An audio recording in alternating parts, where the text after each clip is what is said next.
सभी को राधे राधे। दिव्य ज्योति चैनल पर आप सभी का स्वागत है। यह कहानी एक छोटे से शहर में रहने वाले एक लड़के की है जिसका नाम रवि गुप्ता है। वह एक स्टूडेंट है। वह काम भी करता है। क्या काम करता है आपको आगे पता चलेगा। रवि गुप्ता हमें अपनी कहानी सुनाते हैं। मुझे पूरा विश्वास है इस कहानी को सुनकर आपके रोंगटे खड़े हो जाएंगे और आपको यह पता चलेगा कहानी सुनकर कि भूत प्रेत चुड़ैल होती हैं। यह सच्ची घटना है। रवि गुप्ता बताते हैं कि वह एक स्टूडेंट हैं। उनके पापा की एक परचून की दुकान है। जब मुझे पढ़ाई से फुर्सत मिलती है तो मैं पापा के साथ दुकान पर उनकी थोड़ी मदद करा देता हूँ। उसी दुकान पर यह भयानक घटना मेरे साथ हुई। वह इतनी भयानक घटना थी कि मैं शाम के वक्त दुकान पर रुकता नहीं हूँ। दिन ढलने के साथ ही अपने पापा से कहकर मैं अपने घर आ जाता हूँ। दरअसल जो हमारी दुकान है वह हमारे घर से 5 किलोमीटर दूर है। पहले हम दुकान के पास ही के घर में रहते थे, मगर कुछ परेशानी होने के कारण पापा ने एक नया प्लॉट ले लिया है और वहीं पर नया घर बनवाया। अब हम सभी अपने नए घर में रहते हैं और पापा भी दुकान से जल्दी आ जाते हैं। सुबह जल्दी उठकर दुकान खोलते हैं। अब तो वह एक आम बात हो गई है। मम्मी भी सुबह जल्दी उठकर पापा के लिए चाय नाश्ता बना देती हैं।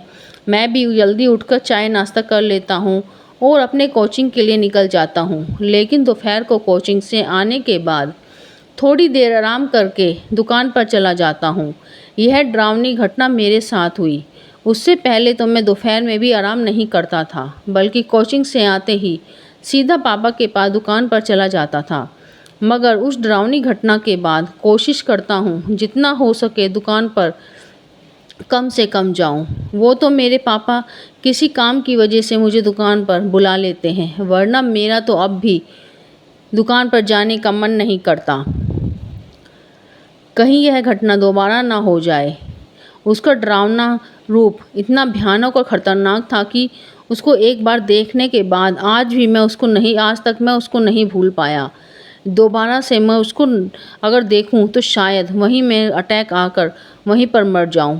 उस डरावनी घटना के बारे में मैं आप लोगों को बताते हुए जब मैं आपको बता रहा हूँ तो मेरे शरीर का एक एक रोम रोम खड़ा हो रहा है और मुझे डर लग रहा है। मुझको ऐसा लग रहा है कहीं वो है मेरे अगल बगल में तो नहीं खड़ी होकर सुन रही कि मैं उसके बारे में किसी को बता रहा हूँ। अगर यह सब सुन रही है तो वह अपने आने वाले समय में मेरे ऊपर दोबारा से हमला कर सकती है। इस बार मैं अपने आप को नहीं बचा पाऊँगा, क्योंकि पिछली बार तो मैंने किसी तरह हिम्मत करके अपने आप को उसके चंगुल से छुड़ा लिया था। लेकिन अब मेरे में इतनी हिम्मत नहीं कि उसके उस डरावने रूप को दोबारा से सामना कर सकूं, क्योंकि वो है ही इतनी ज़्यादा भयानक और डरावनी। एक बार कोई इंसान उसको देख ले तो फिर दोबारा से उसको देखने की हिम्मत बिल्कुल नहीं होगी। दरअसल ये बात कुछ महीने पहले की है। मैं कोचिंग से आने के बाद दुकान पर चला जाता हूँ। जब मैं दुकान पर जाता हूँ तो थोड़ी देर बाद मेरे पापा मुझसे कहते हैं, बेटा आज मेरी तबीयत कुछ ठीक नहीं है और में इतनी हिम्मत भी नहीं कि मैं लगातार खड़ा रहकर आने वाले ग्राहकों को सामान दे सकूं, तो घर पर आराम करने के लिए जा रहा हूं।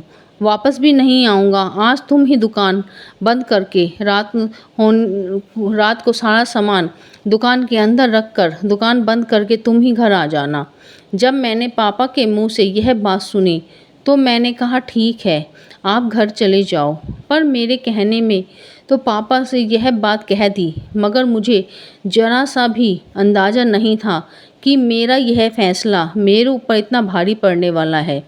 इतना भाई ये बात कहकर कितनी बड़ी मैंने गलती कर ली। मुझे ज़रा सा भी अंदाज़ा नहीं था कि आने वाले कुछ ही घंटों में मेरी ज़िंदगी बदल जाएगी। मैंने देखा मेरे पापा का चेहरा काफ़ी मुरझाया मुरझाया सा लग रहा था। उनके चेहरे को देखकर ऐसा लग रहा था बहुत ज़्यादा तकलीफ़ में हैं और इसी वजह से मुझे उनके ऊपर तरस आ जाता है और मैं तैयार हो जाता हूँ। कहता हूँ पापा घर जाकर आप दवाई लेकर आराम से सो जाओ, रात को आकर मैं आपसे मिलूँगा। पापा ने कहा दुकान पर सामान आराम ठीक से लगा देना और संभाल कर दुकान को बंद करना। आप बेफिक्र होकर जाइए, मैं दुकान बंद करके आ जाऊंगा। उस वक्त मैं दुकान पर ही अकेला बैठा था। दुकान पर एक के भी ग्राहक नहीं आ रहा था जिनको उनका बताया हुआ सामान मैं दे रहा था। जो जैसे तैसे दिन ढलने लगा तो मार्केट में चारों तरफ अंधेरा हो रहा था, लेकिन अभी तक चारों तरफ लाइटें जल रही थी। यानी कि दिन थोड़ा थोड़ा परंतु बाकी लाल पीली रोशनी सी चारों तरफ फैली हुई थी। उस वक्त दुकान पर मैं अकेला चुपचाप बैठा था, क्योंकि उस वक्त कोई भी ग्राहक दुकान पर नहीं था। बैठा बैठा फ़ोन देख रहा था, तभी मेरी दुकान पर एक बूढ़ी सी औरत आती है और वो मुझसे आकर कुछ खाने को मांगती है। वह औरत दिखने में कुछ अजीब सी लग रही थी।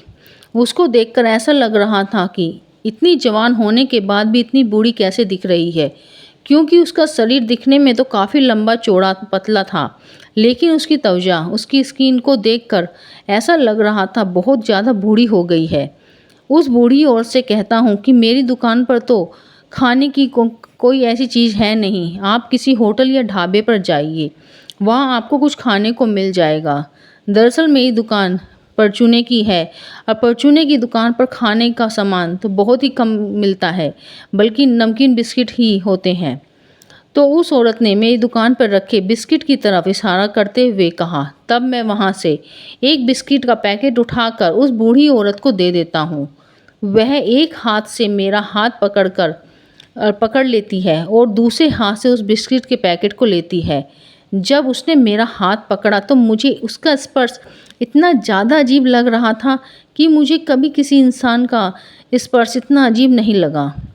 मुझे उसका स्पर्श ऐसा लग रहा था जैसे सूखा सूखा और निर्जीव मरी हुई वस्तुओं को छू रहा हूँ, और मुझे उसमें इतनी ज़ोर से पकड़ा हुआ था कि मैं चौंक गया। मैंने उसे ज़ोर से झटका दिया और अपना हाथ छुड़ाते हुए कहता हूँ, पीछे हट, पीछे हट। अपने आप को छुड़ाने के लिए उससे थोड़ा थोड़ा पीछे करता हूँ। मैंने उसे इतनी तेज़ी से भी धक्का नहीं दिया था वह ज़ोर से जाकर दुकान के सामने गिर जाए। वह खुद ही इतनी तेज़ी से गिरी, वह एकदम से खड़ी हो गई। मैंने सोचा कोई बूढ़ा इंसान इतनी जल्दी कैसे उठ सकता है, इस तरह से तो कोई जवान आदमी ही उठ सकता है। वह औरत बिस्किट के पैकेट को मेरे सर पर दे मारती है और एक तोतली सी आवाज़ में बड़बड़ाने लगती है। तभी मैं उसे डांटने लगता हूँ, यहाँ से भाग जा कहता हूँ, और निकल यहाँ से, मुंह उठाकर आ जाते हैं, ऐसे कहने लगता हूँ। वो थोड़ा सा रोने लगती है और एक हाथ से उंगली उठाकर मेरी तरफ इशारा करते हुए जैसे कह रही हो कि मैं तुझे देख लूँगी और मुझे धमकी दे रही हो, और वह वहाँ से चली जाती है। मैं किसी के साथ भी ऐसा बर्ताव नहीं करता। उस दिन उसे ना जाने उस दिन मुझे क्या हो गया। उस बूढ़ी औरत ने के ऊपर इतना ज़्यादा गुस्सा किया। तुम तो जानते ही हो, ये उम्र ही ऐसी होती है। इस उम्र में बच्चों को ज़्यादा समझ तो होती नहीं है।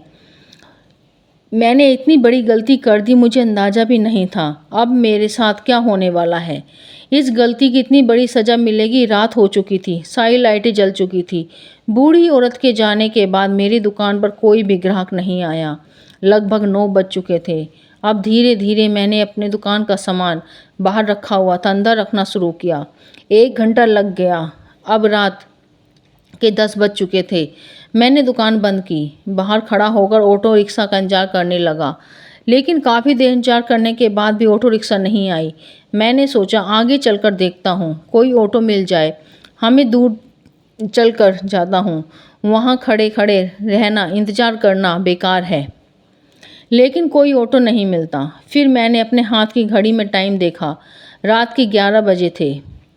उस टाइम को मैं परेशान सा हो जाता हूँ। सोचता हूँ यहाँ खड़े रहकर ऑटो का इंतजार करने से अच्छा है बल्कि मैं पैदल ही अपने घर की तरफ निकल जाता तो अब तक तो घर पहुँच ही जाता।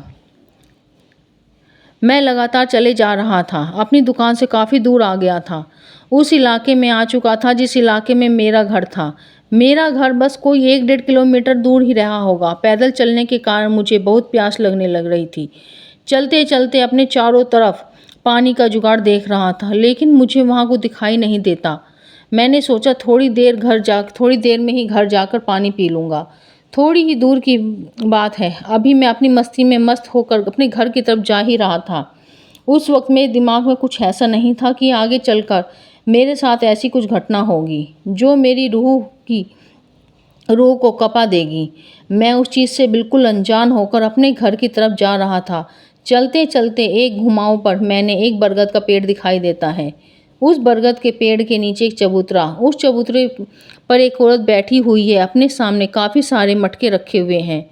उनको देखकर ऐसा लग रहा था जैसे वे प्याऊ है, पानी पिलाती है आने जाने वालों को। मेरा भी गला बहुत सूख रहा था। उस औरत को देखकर मैं सोचता हूँ, चलो इसके पास जाकर पानी पीकर आता हूँ। उस सड़क से एक आध गाड़ी इधर उधर मोटरसाइकिल गुजर रही थी। उस सड़क को पार करके उस औरत के पास जाता हूँ। उससे कहता हूँ कि मुझे भी थोड़ा पानी पिला दीजिए। जब मैं उस औरत को देखता हूँ, वह एक अधेड़ उम्र की महिला जिसने घाघरा और चुन्नी पहन रखी है। उसके उस चुनरी से अपना थोड़ा सा चेहरा ढक रखा है। आधा घूंघट निकाल रखा था। उस घूंघट में उसके होठ ही दिखाई दे रहे थे। अब मेरे इतना कहने के बाद मेरी तरफ से पीने का इशारा करती है। मैं नीचे होकर एक हाथ से पानी पीता हूँ। जब मैं नीचे होकर एक हाथ से पानी पी रहा था तो मुझे पानी का टेस्ट थोड़ा अजीब सा लगा। इस चीज़ को महसूस कर रहा था कि तभी मुझे पानी पिलाते हुए वो औरत एक अजीब सी आवाज़ में हंसने लगी और उसकी हंसी कुछ अजीब सी थी, जैसे कोई मर्द औरत की आवाज़ में हंस रहा हो। तब ही मैंने पानी पीते पीते अपनी आंखों की पलकों को ऊपर उठाया, उस औरत की तरफ अपनी नज़रों को घुमाया और जैसे ही मैंने अपनी नज़रों को उस औरत की तरफ घुमाया, उस औरत की तरफ देखते तो मैं बिल्कुल ही सन्न रह गया। मुझे इसका अंदाज़ा हो गया कि आज कितनी बड़ी मुसीबत में फंस गया हूँ, क्योंकि उस औरत की तरफ मैं देखता हूँ कि वह औरत अचानक से बूढ़ी सी दिखाई दे रही है और वो बिल्कुल उस बूढ़ी औरत की तरह लग रही है जो कुछ देर पहले मेरी दुकान पर खाने के लिए कुछ मांगने के लिए आई थी, जिसको मैंने नीचे ज़मीन पर गिरा दिया था। जब अचानक से मैंने उस औरत का वह रूप देखा तो मैं बहुत डर गया। अब इससे आगे जो मैंने देखा वो मेरे से भी और ज़्यादा डराने वाली बात है। जब मेरी नज़रें मेरे हाथ पर गई तो मैं और भी डर गया, क्योंकि वो बूढ़ी औरत मुझे पानी की जगह खून जैसा कुछ पिला रही थी। उसको मैंने पीना बंद कर देता हूँ, उसके सामने खड़ा हो जाता हूँ, लेकिन उसके सामने खड़े होते ही इतना डर जाता हूँ कि मेरे हाथ पांव अचानक से कांपने लगते हैं और अब मैं वहाँ से भागना चाहता था। जब भागने के लिए मैंने अपनी गर्दन इधर उधर घुमाई तो वहाँ गली में बिल्कुल सुनसान दिखाई दे रहा था। कुछ देर पहले जहाँ पर एक आदमी गाड़ियाँ मोटरसाइकिल आ जा रही थी, अब वो गली बिल्कुल सुनसान है। गली के दूसरे साइड में कुत्तों के भौंकने की आवाज़ें आ रही हैं। वो कुत्तों के भौंकने की आवाज़ें काफ़ी तेज़ हो रही हैं। तभी वो औरत मेरी तरफ देखकर और ज़्यादा हंसने लगती है। हंसते हंसते चबूतरे से खड़ी होने लगती है और मेरे सीने पर उछलकर एक लात मारती है। उसके लात मारते ही मैं नीचे सड़क पर गिर जाता हूँ। अब मैं उस बूढ़ी औरत के सामने बिल्कुल उसी तरह गिरा हुआ था जैसे वो बूढ़ी औरत मेरी दुकान के सामने धक्का देने पर गिरी थी। इस चीज़ को देखकर मैं समझ गया, इस बूढ़ी औरत ने मुझसे बदला लिया है। अब तक मेरे दिमाग में ऐसी कोई चीज़ नहीं थी कि वह औरत कोई भूत प्रेत या डायन चुड़ैल है। मेरे दिमाग में तो सिर्फ इतना ही था कि वह बूढ़ी औरत है जिसने मेरी दुकान से कुछ खाने के लिए मांगा और मैंने धक्का दिया है। मेरे दिमाग में अचानक आया कि अगर ये कोई आम औरत होती तो इसने अपने आरोप का बदला क्यों लेती। जब मैंने इसके पास पानी पीने के लिए आया तब तो ये काफ़ी जवान नज़र आ रही थी। अचानक से ही इतनी ज़्यादा बूढ़ी कैसे हो गई। जैसे ही ये चीज़ें मेरे दिमाग में आई मैं काफ़ी ज़्यादा सा डर गया और आंखें फटी की फटी रह गई। मैंने सोचा ये कोई औरत नहीं है, ये तो कोई आत्मा है जिसने मुझे अपने चंगुल में फंसा लिया है। मैंने इसे अपनी दुकान में धक्का दिया। अब शायद ये मुझे यहीं पर ही मार देगी। वह बूढ़ी औरत उस चबूतरे से किसी पंछी की तरह उड़कर मेरे ऊपर आकर बैठ जाती है और मेरे ऊपर बैठते ही मेरा गला दबाने लगती है और मेरा गला दबाते दबाते मुझसे कहती है, तूने मुझे धक्का देकर बहुत बड़ी गलती कर दी। तुझे मैं आज मारने का कोई इरादा नहीं था, लेकिन बल्कि मैं तेरे पास कुछ मांगने के लिए आई थी। अगर तेरे पास कुछ खाने को नहीं था तो तू मुझे वैसे ही साफ साफ मना कर सकता था, मगर तूने उस वक्त मुझे वहाँ पर धक्का देकर ज़मीन पर गिरा दिया। ये चीज़ मुझे बिल्कुल बर्दाश्त नहीं हुई, क्योंकि कोई मेरी इस तरह से बेइज्जती करे मैं बिल्कुल सहन नहीं कर सकती। तुझे पता है कि ऐसा करने के बाद मेरी सहेलियों ने मेरा कितना मजाक उड़ाया है। वो मुझसे कह रही थी अगर कोई इंसान हमारे साथ ऐसा करता है तो उसी वक्त उसे मौत के घाट उतार देती और उसकी आत्मा को अपने साथ हमेशा हमेशा के लिए रखती और उसे अपने मरने पर भी अफसोस होता। तुम इंसानों को हम भटकती आत्माओं की कोई कदर नहीं होती। तुम लोग अपने आप में ही न जाने क्या समझते हो। आज इस बात का भी अफसोस होगा कि जिंदे लोगों को ही नहीं मरने के बाद भी किसी की परवाह नहीं करते। आज तुझे अपने जिंदा होने पर भी अफसोस होगा। अब उस बूढ़ी औरत की आत्मा से यह बातें सुनकर उससे कुछ कहना तो चाहता था, मगर इससे ज़्यादा डर गया कि मेरे हलक से आवाज़ भी नहीं निकल रही थी। मेरा गला बिल्कुल सूख गया था। मेरा शरीर पूरी तरह से सन्न हो चुका था। मेरी समझ में नहीं आ रहा था मैं क्या करूं। डर के मारे मेरे शरीर में इतना पसीना निकल रहा था। जब उस बूढ़ी औरत ने देखा कि मेरे शरीर से इतना पसीना निकल रहा है तो उस बूढ़ी औरत ने अपनी लंबी सी जीभ से बाहर निकाली और मेरे सिर के ललाट से पसीना चाटना शुरू कर दिया। मैं ललाट से पसीना चाट रही थी तो बड़ा अजीब सा लग रहा था। मैंने अपने आप को बर्दाश्त कर रहा था। ऐसा ऐसा कर रही थी तो मुझे बहुत ही अजीब सा और डर लग रहा था। इतना डरावना उसका चेहरा पूरी तरह से गला हुआ था। उसके होंठ उस साइड में से पूरी तरह से इकट्ठे हुए थे जिसमें से थोड़ी थोड़ी खून टपक रहा था और साथ ही उसकी आंखों के ऊपर गली हुई खाल लटक रही थी। उसका चेहरा देखकर ऐसा लग रहा था काफ़ी दिनों से वह चेहरा किसी भारी चीज़ से दबा हुआ था, तभी इतनी बुरी तरीके से सड़ गया है। और वो औरत मेरा गला दबा रही थी। उसकी उंगलियों से ज़्यादा उसके नाखून मेरी गर्दन में चुभ रहे थे क्योंकि क्योंकि उसके नाखून के हाथों को मैं छुड़ाने की कोशिश कर रहा था। मेरे गले पर जो थे मुझे वहीं स्पष्ट महसूस हो रहा था जो दुकान पर उसकी दुकान पर उसने मेरे हाथ को पकड़ा था। क्योंकि महसूस हो रहा था अपने आप को मैं उसे छुड़ाते हुए यही सोच रहा था कि लगभग 11:30 का ही ये टाइम है। गली इतनी सुनसान कैसे हो सकती है। कोई भला इंसान यहाँ से क्यों नहीं गुजर रहा। अगर कोई इंसान यहाँ से जाए तो मेरी मदद कर सकता है। किसी इंसान को यहाँ से गुजरा देखकर तो इस बूढ़ी औरत की आत्मा मुझ पर हमला भी नहीं कर पाती। उस बूढ़ी औरत ने मेरे गले को बुरी तरह से जकड़ रखा था। मुझे सांस लेने में तकलीफ़ हो रही थी। उसने अपना मुंह मेरी तरफ बढ़ाया इतने करीब, उसके मुंह को इतने करीब देखकर और मैं और ज़्यादा डर गया। उसके इतने पास आते ही मेरा तो उस समय सांस लेना भी दुश्वार हो रहा था। इसके बाद मेरे साथ जो होने वाला था उसकी मैंने कल्पना भी नहीं की थी। और जब वो बूढ़ी औरत अपने आप को मेरी तरफ ला रही थी तब ना चाहते हुए भी उसका अपना मुंह मेरी बगल में ले जाती और उसने अपनी लंबी सी जीभ से पहले तो मेरा एक कान काटना शुरू किया। फिर थोड़ी देर तक वह कान को काटती रही। उसके बाद उसने अपने नुकीले नाखूनों से ही कान को काटना शुरू किया। आप मेरे से बर्दाश्त नहीं हो रहा था। वो मेरे कान को ऐसे खींच रही थी और काट रही थी जैसे कोई आम को काटता है। जैसे कि उसने अपनी नुकीले दांतों से मेरे कानों को दबाया। उसका दर्द इतना भयंकर था कि मेरे मुख से जोर की चीख निकल जाती और जब मैं इतनी जोर से चिल्ला रहा था तो लोगों को बता भी नहीं सकता था कि जब उस चुड़ैल ने आप लोगों को बता भी नहीं सकता कि जब उस चुड़ैल ने देखा कि उसके दिए हुए जख्मों से मैं जोर चिल्ला रहा हूँ तो उसने दोनों हाथों से मेरे गले को पकड़ रखा था। अपने हाथ के अंगूठों से मेरे गले को दबाना शुरू कर दिया तो मेरे गले के अंदर उसके नाखून धंसने लगे। अब वो मेरे गले की त्वचा को चीर कर अंदर जाने लगे थे, जिसकी वजह से ही मेरे गले से भी खून निकलने लगा था। अब मैं बहुत तेज की चिल्ला रहा था। आप जैसे तैसे उस बूढ़ी औरत के हाथों से और नाखूनों से मेरे गले को मैं छुड़ाने में असमर्थ था। मेरी चीखें बढ़ती जा रही थी क्योंकि उसके नाखूनों के गड्ढों की वजह से मैं ठीक से चिल्ला भी नहीं पा रहा था पर बहुत तेज की चिल्ला ही रहा था कि वह मेरे कान को चबाए जा रही थी। तभी मैं चिल्लाते एक जोर से किसी चीज़ की टकराने की आवाज़ आती है और उस आवाज़ के आते ही वह मुझे छुड़ाने पर वह चिल्लाने लगती है और चिल्लाने की वजह से उसका मुंह खोलता है और उसने देर तक चिल्लाने लगती है और बाद में मेरे गले को भी छोड़ देती है और ज़ोर से वह अपने सिर को पकड़ लेती है। वह मेरे ऊपर से हट जाती है और साइड में गिर जाती है। जैसे ही वो मेरे साइड में गिरती है तभी मुझे मेरे पापा दिखाई देते हैं। उन्होंने अपने हाथ में लोहे की रॉड ले रखी थी और फिर पापा को सामने देखते ही मेरी आँखों में बहुत तेज़-तेज़ आँसू निकलने लगते हैं। आँसू तो वो पहले भी आ रहे थे जब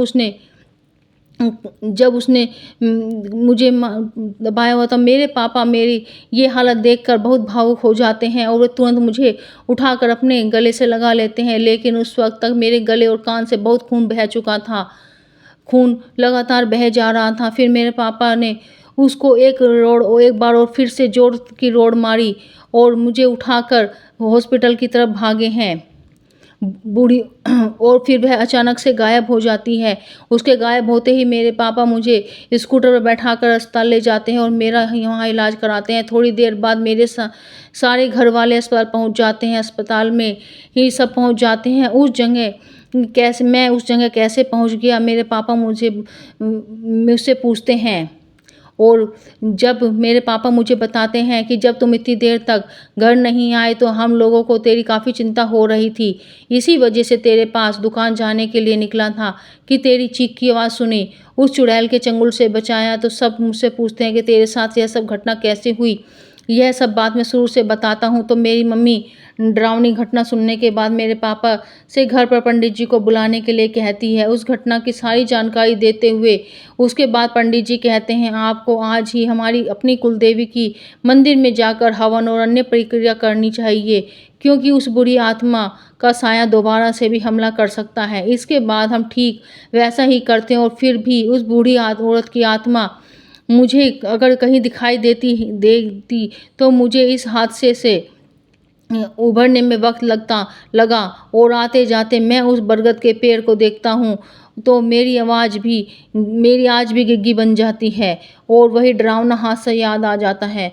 आज भी मैं दुकान जाता हूँ तो दूसरी गली से जाता हूँ, वहाँ बरगद के पेड़ वाली गली से नहीं। आपको यह कहानी कैसी लगी ज़रूर बताना। लाइक सब्सक्राइब करना अगर आपको अच्छी लगे तो। फिर मिलेंगे, जब तक के लिए आप सभी को मेरी राम राम।